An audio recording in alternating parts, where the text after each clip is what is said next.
আসসালামু আলাইকুম। আমার নাম মোহাম্মদ নুরজামাল, প্রতিষ্ঠাতা পরিচালক অগ্রদূত কোচিং সেন্টার, সিগমন চৌরাস্তা, ঠাকুরগাঁও। আজকে আমাদের বিষয় হলো যে নবম-দশম শ্রেণীর পরিমিতি অধ্যায়ের অনুশীলনী ১৬.২। এখানে একটি অঙ্ক রয়েছে। একটি রম্বসের পরিসীমা ১৮০ সেন্টিমিটার। এর ক্ষুদ্রতম খণ্ডটি ৫৪ সেন্টিমিটার হলে অপর খণ্ডের দৈর্ঘ্য ও ক্ষেত্রফল বের করো। এটার সমাধান আমরা কিভাবে করতে পারি? তো আমরা এখানে লিখলাম দেওয়া আছে রম্বসের পরিসীমা ১৮০ সেন্টিমিটার। তো আমরা একটা রম্বস আঁকাইছি। এখানে আমরা জানি যে রম্বসের প্রত্যেকটা বাহু সমান হয়। এ, বি মানে AB, BC, CD, DA সবগুলো বাহু সমান। আমরা A ধরে নিলাম। A সেন্টিমিটার আমরা ধরে নিলাম। রম্বসের একটি কর্ণ D1 হলো ৫৪ সেন্টিমিটার। রম্বসের একটি কর্ণ D1 হলো ৫৪ সেন্টিমিটার। আর আরেকটি কর্ণ আমাদের লাগবে, AC কর্ণটি লাগবে। তো এই AC কর্ণকে আমরা ধরলাম, AC যে কর্ণ আছে এটা ধরলাম আমরা D2 সেন্টিমিটার। AC কর্ণটা হলো D2 সেন্টিমিটার। তো আমরা এখান থেকে রম্বসের পরিসীমা 4a = ১৮০ এর মান আমরা বের করে নিলাম। এই অঙ্কটা আমরা খুব সহজে করতে পারবো। অর্থাৎ যে গাইড বইয়ে যে অঙ্ক মানে আছে, তো এখানে দেখা যায় যে আগে বের করতে হয় এটার অর্ধেক মান, মান বের করে আবার অতিভুজ স্কয়ার, লম্ব স্কয়ার, ভূমি স্কয়ার এভাবে দিতে হয়। তো এই যে একটা ভেজাল আছে, যারা এভারেজ স্টুডেন্ট অর্থাৎ যারা একটু কম পারে তারা মনে রাখতে পারে না। এত কঠিন একটা অঙ্ক হয়ে যায়। তো আমরা একটা সহজ একটা ফর্মুলা নিয়ে এসেছি। সেটি হলো যে এই ফর্মুলা দিয়ে আমরা কিভাবে অঙ্কটি করতে পারবো।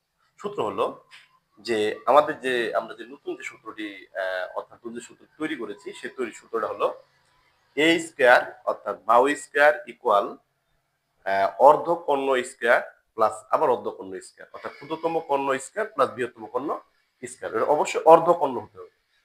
আমরা এটা ক্যালকুলেশন করি, যেমন এর মান ছিল ৪৫ স্কয়ার, D1 ছিল ৫৪ স্কয়ার, আমাদের D2 লাগবে হোল স্কয়ার।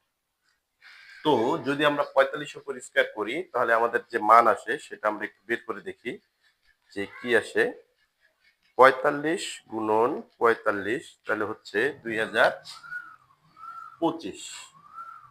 আর ৫৪ ভাগ ২ দিলে ২৭ হয়। ২৭ গুণন ২৭ এটা আসে ৭২৯। ৭০০ প্লাস D2 উপরে হলো স্কয়ার, বা 2025 মাইনাস 729 D2/2 উপরে হলো স্কয়ার।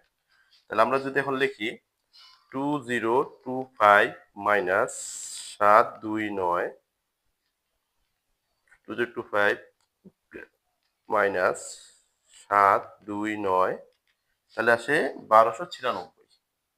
তাহলে আমরা লিখতে পারি D2/T হোল স্কয়ার ১২৯৬, বা D2/2 রুট ১২৯৬, বা D2 ইকুয়াল এখানে আসবে ৩৬ আর এই দুইটা গুণ করে দিলে হবে ৭২ সেন্টিমিটার।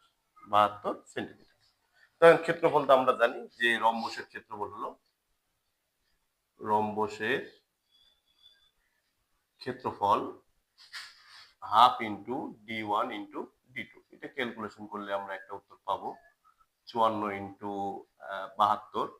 তো আমরা যদি ক্যালকুলেশন করি তাহলে আমরা লিখতে পারবো ৭২ গুণন ৫৪ ভাগ ২, তাহলে আসবে ১৯৪৪ বর্গ সেন্টিমিটার।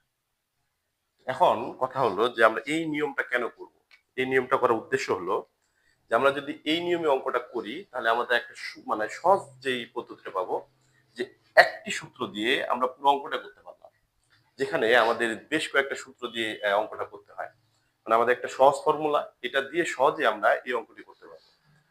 এই অঙ্ক উদ্দেশ্য হলো যে যারা দুর্বল স্টুডেন্ট রয়েছেন তারা যেন খুব সহজেই এই অঙ্কটি করতে পারেন। এরকম অনেক সহজ সহজ যদি অঙ্ক পেতে চান তাহলে অবশ্যই আমার ফেসবুক প্রোফাইল এবং আমাদের ফেসবুক পেজ রয়েছে অগ্রদূত কোচিং সেন্টারে, সেটি ফলো দিয়ে রাখবেন ইনশাল্লাহ। এরকম অনেক কঠিন অঙ্ক আছে যেগুলো আমরা খুব সহজেই বুঝাই দিতে পারবো এবং আপনি করতে পারবেন। আপনি যদি কোনো কোচিং বা প্রাইভেট করাতে চান তাহলে আপনি এই ফর্মুলা ব্যবহার করতে পারবেন। খুব সহজেই দেখবেন যে আপনিও স্টুডেন্টের কাছে একটা জনপ্রিয়তা লাভ করবেন। ধন্যবাদ স্যার।